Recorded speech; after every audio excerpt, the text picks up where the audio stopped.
जय हिंद साथियों, आज के इस क्लास में आप सभी का बहुत बहुत स्वागत है। तो साथियों, बिहार पुलिस सिपाही की नई भर्ती 2025 के लिए आज आपका पॉलिटी यानी कि भारतीय संविधान से 40 महत्वपूर्ण प्रश्नों को कवर करेंगे, जो कि साथियों आपके एग्जाम के लिए भी इम्पोर्टेंट होगा। तो चलिए, शाम के 7:30 बज चुके हैं, फटाफट से आप लोग लाइव चैट के साथ जुड़ जाइए। और ये क्लास बिहार पुलिस सिपाही और बिहार पुलिस ड्राइवर दोनों ही इस क्लास को देख सकते हैं। तो साथियों, आज का पहला क्वेश्चन देखिए, भारतीय संविधान के निम्नलिखित में से कौन सा अनुच्छेद कानून के समक्ष समानता के अधिकार से संबंधित है। चलिए, बहुत ही शानदार क्वेश्चन है, बताइए इसका आंसर क्या होगा। और देखिए साथियों, प्रत्येक स्टूडेंट को नीचे लाइव चैट में अपना अपना आंसर बताना है, जिससे कि आप सभी का प्रॉपर तरीके से रिवीजन हो सके। तो कौन सा आर्टिकल कानून के समक्ष समानता के अधिकार से संबंधित रखता है, तो ये है आर्टिकल नंबर 14। तो यहाँ पर बी ऑप्शन आपका सही जवाब है। अब देखिए, ये जो कानून के समक्ष समानता का अधिकार है, ये मौलिक अधिकार के अंतर्गत में आता है। हमने आपको मौलिक अधिकार के बारे में बताया था, टोटल 6 मौलिक अधिकार है। कौन कौन सा है? पहला है समता या समानता का अधिकार, जो कि आर्टिकल नंबर 14 से लेकर 18 तक में आता है। दूसरा है स्वतंत्रता का अधिकार, जो कि आर्टिकल नंबर 19 से लेकर 22 तक में आता है। तीसरा है शोषण के विरुद्ध अधिकार, जो कि आर्टिकल नंबर 23 और 24 में आता है।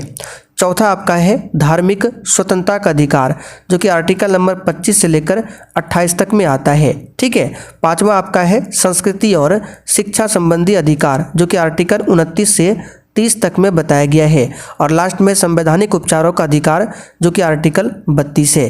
ये सब हम पूरा डिटेल में डिस्कशन कर चुके हैं पॉलिटी क्लास में। तो याद रखिएगा, आंसर क्या हो जाएगा? B option. अगला क्वेश्चन देखिए, एक व्यक्ति कितनी बार भारत का राष्ट्रपति चुना जा सकता है। चलिए बताइए, क्वेश्चन 2 के लिए आंसर क्या होगा। और देखिए, जो भी साथी चैनल पर पहली बार आए हैं उनको बता देते हैं, आपका बिहार पुलिस का बैच स्टार्ट हो चुका है। अगर आपको बैच के बारे में जानकारी चाहिए तो ये व्हाट्सएप नंबर है, इस पर मैसेज करके आप लोग जानकारी ले सकते हैं। तो एक व्यक्ति कितनी बार भारत का राष्ट्रपति चुना जा सकता है, तो याद रखिए कोई रोक नहीं है। ठीक है, भारत में भारत का राष्ट्रपति कितना बार भी बन सकता है, इसके लिए रोक नहीं है। जब तक वो जिंदा रहे तब तक राष्ट्रपति बन सकता है। तो यहाँ पर डी ऑप्शन सही है, रोक नहीं है। अब राष्ट्रपति की बात करें तो राष्ट्रपति पद के बारे में आर्टिकल नंबर किस में बताया गया है, तो 52 में। ठीक है। उपराष्ट्रपति के पद के बारे में आर्टिकल नंबर 63 में बताया गया है। और राज्यपाल पद के बारे में आर्टिकल नंबर 153 में बताया गया है। ये सब आपको ध्यान रखना है। अगला क्वेश्चन, प्रशासनिक न्यायाधिकरण किस अनुच्छेद से संबंधित है।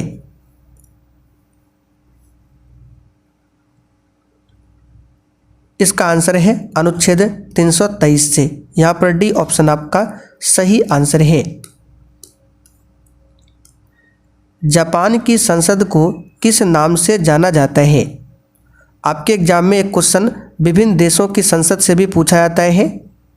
बताइए, जापान की संसद को किस नाम से जाना जाता है।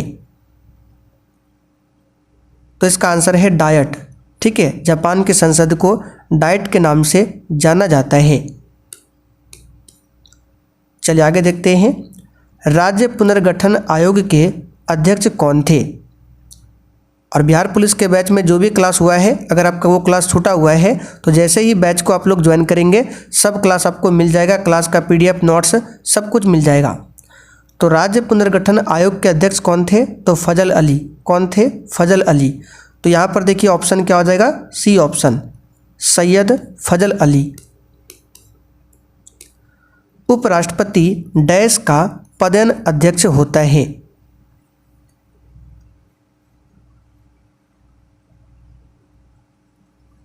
तो उपराष्ट्रपति जो है राज्यसभा का पदेन सभापति होता है, यानी कि पदेन अध्यक्ष होता है। और इसके बारे में आर्टिकल नंबर 64 में बताया गया है। उपराष्ट्रपति पद के बारे में आर्टिकल 63 में, और उपराष्ट्रपति राज्यसभा का पदेन सभापति होगा, ये 64 में बताया गया है। अच्छा, उपराष्ट्रपति के पद को किस देश के संविधान से लिया गया है, तो अमेरिका देश के संविधान से लिया गया है।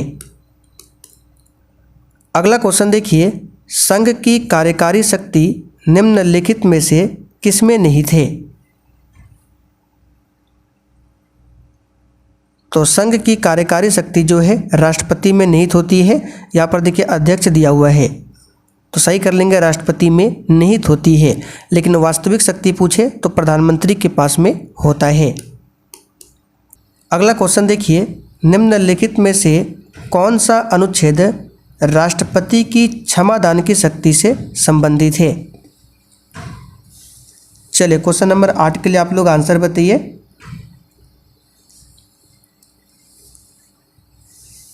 तो हम कई बार आपको बता चुके हैं, आर्टिकल नंबर 72 ये राष्ट्रपति के क्षमादान की शक्ति से संबंधित है।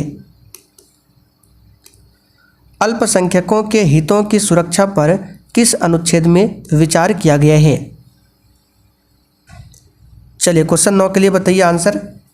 और देखिए मुझे पूरा यकीन है जो भी साथी रेगुलर पॉलिटी के क्लास को कर रहे होंगे बिल्कुल आराम से ये सब क्वेश्चन बना रहे होंगे, ठीक है, क्योंकि पॉलिटी के क्लास में पूरा क्वेश्चन का डिस्कशन किया जाता है डिटेल में। तो अल्पसंख्यकों के हितों की सुरक्षा पर किस अनुच्छेद में विचार किया गया है? इसका आंसर है आर्टिकल नंबर 29 में। मत देने का अधिकार किस कोटि से संबंधित है? चलिए अभी क्वेश्चन का ज़्यादा डिस्कस नहीं करेंगे। तो मत देने का अधिकार जो है ये आपका राजनीतिक अधिकार है। क्या है? राजनीतिक अधिकार है। ये पूछा हुआ क्वेश्चन था। प्रेस की स्वतंत्रता भारतीय संविधान के किस अनुच्छेद से मिलती है? सेशन के लास्ट में कमेंट करके बताना है कि आपने कितने क्वेश्चन सही किए हैं। फिलहाल इसका आंसर हो जाएगा अनुच्छेद 19। अशोक मेहता समिति ने पंचायती राज के लिए किस प्रतिमान की संस्तुति की थी? तो अशोक मेहता समिति ने पंचायती राज के लिए द्विस्तरीय व्यवस्था की कल्पना किया था, जबकि बलवंत राय मेहता समिति ने त्रिस्तरीय, ठीक है, त्रिस्तरीय जो है बलवंत राय मेहता। और बलवंत राय मेहता समिति का गठन पूछा जाता है जो कि 1957 में हुआ था, ध्यान रखिएगा। भारत पूर्ण रूप से सार्वभौम लोकतांत्रिक गणराज्य कब बना था?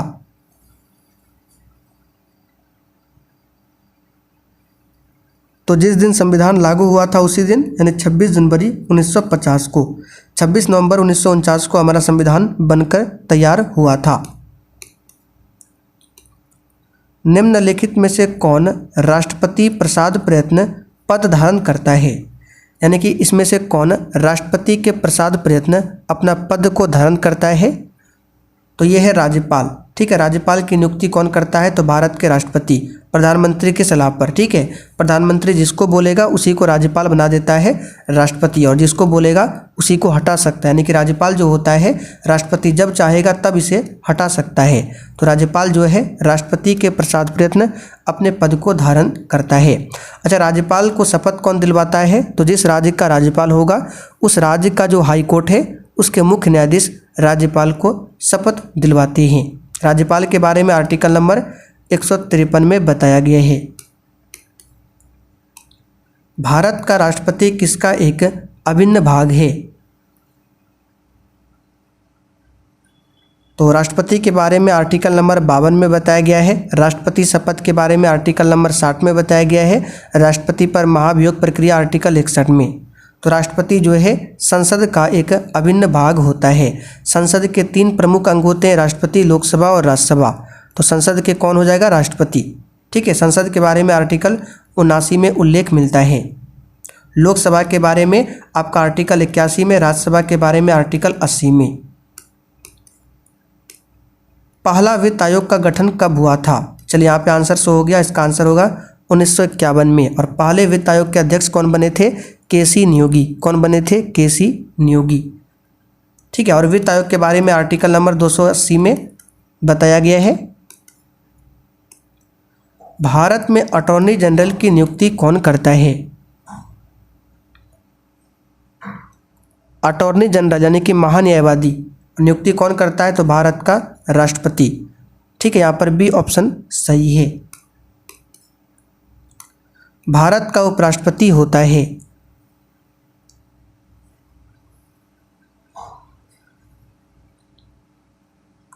आंसर है राज्यसभा का पदेन सभापति। इसके बारे में आर्टिकल नंबर 64 में बताया गया है और उपराष्ट्रपति के बारे में 63 में। ठीक है। अच्छा, लोकसभा का अध्यक्ष कौन है वर्तमान में? ओम बिरला। और वर्तमान में 18वीं लोकसभा चल रहा है। लोकसभा के अध्यक्ष का चुनाव कैसे होता है? तो लोकसभा के सदस्य के द्वारा। ठीक है, ये सब ध्यान रखना है। राष्ट्रपति ने अब तक कितनी बार राष्ट्रीय आपातकाल की घोषणा की है?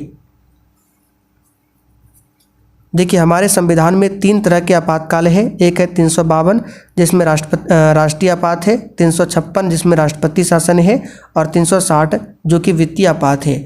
और भारत में एक बार भी वित्तीय आपातकाल लागू नहीं हुआ है।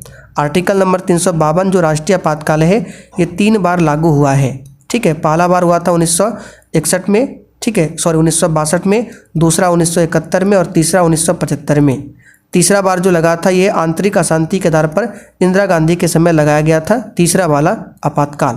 तो याद रखिएगा 3 बार लग चुका है। राष्ट्रपति अपना त्यागपत्र किसे देता है? ये सब सिंपल क्वेश्चन है। उपराष्ट्रपति को, और उपराष्ट्रपति अपना त्यागपत्र राष्ट्रपति को देता है। लोकसभा का अध्यक्ष अपना त्यागपत्र लोकसभा के उपाध्यक्ष को और उपाध्यक्ष अध्यक्ष को देता है। भारत के राष्ट्रपति पद के लिए निर्धारित अधिकतम आयु सीमा क्या है? तो याद कीजिए, पॉलिटी क्लास में बताया था हमने, राष्ट्रपति हो, उपराष्ट्रपति हो, राज्यपाल हो, तीनों के लिए है 35 वर्ष, प्रधानमंत्री के लिए 25 वर्ष, लोकसभा के लिए 25 वर्ष, राज्यसभा का सदस्य के लिए 30 वर्ष। ठीक है, ये सब बता चुके हैं। तो यहाँ पे क्या पूछा गया है? भारत के राष्ट्रपति पद के लिए निर्धारित अधिकतम आयु सीमा क्या है? तो बनने के लिए तो 35 है, और कब तक रह सकता है? तो इसका आंसर क्या हो जाएगा? 21 नंबर के लिए ऑप्शन डी, कोई अधिकतम आयु सीमा नहीं है। यानी कि जब तक जिंदा रहेगा तब तक राष्ट्रपति बना रह सकता है। संसद के दोनों सदनों का संयुक्त सत्र कौन बुला सकता है? तो ज्वाइंट सिटिंग के बारे में बताया था आर्टिकल नंबर 108 में। इसको बुलाता है राष्ट्रपति, लेकिन इसकी अध्यक्षता करता है कौन? तो लोकसभा के अध्यक्ष। भारत के नियंत्रक और महालेखा परीक्षक आमतौर पर डैश की प्राप्तियों और व्यय का लेखा जोखा नहीं करते हैं। तो नियंत्रक और महालेखा परीक्षक CAG, जिसके बारे में आर्टिकल 148 में बताया गया है, और इसके बारे में पॉलिटी में पूरा डिटेल में डिस्कशन कर चुके हैं। इसका काम क्या है, कैसे यह काम करता है। तो आप पॉलिटी क्लास को कीजिए शुरुआत से, आपको सब कुछ समझ में आ जाएगा। फिलहाल यहाँ पर इसका आंसर हो जाएगा स्थानीय निकाय। ठीक है, स्थानीय निकाय की प्राप्तियों और व्यय का लेखा जोखा नहीं करती है कैग। ठीक है, शॉर्ट में बोला जाता है कैग। बाकी केंद्र सरकार, राज्य सरकार, सरकारी संपत्तियां, इन सभी का लेखा जोखा रखती है कौन? तो नियंत्रक और महालेखा परीक्षक। भारतीय संविधान में राष्ट्रपति के चुनाव की प्रक्रिया किस देश से ली गई है? तो याद रखिएगा ये आयरलैंड देश के संविधान से लिया गया है। ठीक है, आयरलैंड देश के संविधान से राज्य का नीति निर्देशक सिद्धांत यानी DPSP को भी लिया गया है, ध्यान रखिएगा। जिस समिति की अनुशंसा पर देश में पंचायती राज लागू किया गया उसके प्रमुख कौन थे? तो अभी हमने आपको बताया था देश में त्रिस्तरीय पंचायती राज व्यवस्था लागू है, और ये दिया था सिद्धांत बलवंत राय मेहता ने। यह समिति 1957 में बना था, और इस समिति ने अपना रिपोर्ट दिया था 1958 में। ठीक है, और 2 अक्टूबर 1959 से पंचायती राज लागू होता है। कहाँ पर? सबसे पहले तो राजस्थान के नागौर में। यदि पंचायत भंग होती है तो किस अवधि के अंदर निर्वाचन होंगे? आंसर है 6 माह के भीतर। राष्ट्रपति का अध्यादेश कितनी अवधि के लिए लागू रहता है? तो राष्ट्रपति अध्यादेश के बारे में आर्टिकल नंबर बताया गया है 123 में, और राज्यपाल अध्यादेश के बारे में आर्टिकल 213 में बताया गया है। और राष्ट्रपति का अध्यादेश 6 माह के लिए लागू रहता है। प्रारंभ में कितने मौलिक अधिकार दिए गए थे? ये सब नॉर्मल क्वेश्चन है। 7, वर्तमान में कितना है? 6। कौन सा हटा संपत्ति का मौलिक अधिकार? निम्नलिखित में से कौन सा निजी स्वतंत्रता का एक आधार है? तो ये क्वेश्चन अभी डिटेल में डिस्कशन नहीं हुआ है, पॉलिटी क्लास में इसका भी डिस्कशन कर देंगे। फिलहाल आंसर याद रखिएगा, बंदी प्रत्यक्षीकरण। चलिए आज का आखिरी क्वेश्चन, उच्चतम न्यायालय द्वारा कितने प्रकार की रिटें जारी की जा सकती है? तो सुप्रीम कोर्ट के द्वारा आर्टिकल 32 के अंतर्गत 5 प्रकार की रिटें जारी करता है और हाई कोर्ट 226 के तहत। ठीक है, तो याद रखिएगा 5। तो अब आप लोग कमेंट करके बताइए आपने 30 में से कितने क्वेश्चन सही किए हैं। और जिस भी साथी को बैच के बारे में जानना है थोड़ा सा आपको बता देते हैं, बाकी जिनको पता है आप छोड़कर जा सकते हैं। तो सबसे पहले आपको प्ले स्टोर से इस एप्लीकेशन को इंस्टॉल कर लेना है और अपने मोबाइल में इंस्टॉल करने के बाद ओपन करना है। तो इस प्रकार से इंटरफेस शो होगा। तो ऑल कोर्स पर क्लिक कीजिएगा, यहाँ पर ऊपर आपको बिहार पुलिस का बैच मिल जाएगा। बाय नाउ पर क्लिक करके बैच को ले सकते हैं। बाकी बैच में क्या क्या मिलेगा सब कुछ डिटेल में लिखा हुआ है। और भी डिटेल में जानकारी चाहिए तो इस व्हाट्सअप नंबर पर मैसेज कीजिए। ठीक है, मात्र 139 में अभी आपको ये बैच मिल जाएगा, तो आप लोग देर मत कीजिए।